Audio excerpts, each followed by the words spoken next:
मनमाड शहरातून जाणाऱ्या इंदूर-पुणे राष्ट्रीय महामार्गावरील अतिक्रमणाविरोधात प्रशासनाची धडक मोहीम दुसऱ्या दिवशीही सुरू राहणार आहे.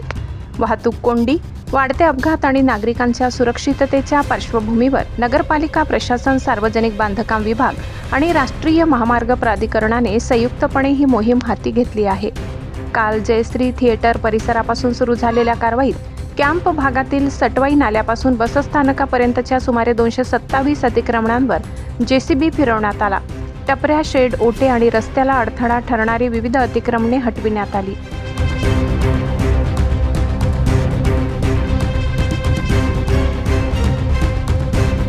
आज पुन्हा बसस्थानकापासून पुढे अतिक्रमण हटाव मोहीम राबविण्यात येणार असून प्रशासनाने संपूर्ण तयारी पूर्ण केली आहे. अतिक्रमणे हटविल्यानंतर महामार्ग मोकळा झाल्याने नागरिकांनी समाधान व्यक्त केले असून पुन्हा अतिक्रमण होणार नाही यासाठी कायमस्वरूपी उपाययोजना करण्याची मागणीही केली आहे.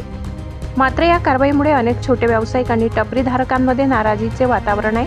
हातावर पोट असलेल्या व्यावसायिकांच्या रोजगाराचे साधन हिरावले गेल्याची भावना व्यक्त होत असून त्यांचे पुनर्वसन करण्याची मागणी पुढे येत आहे.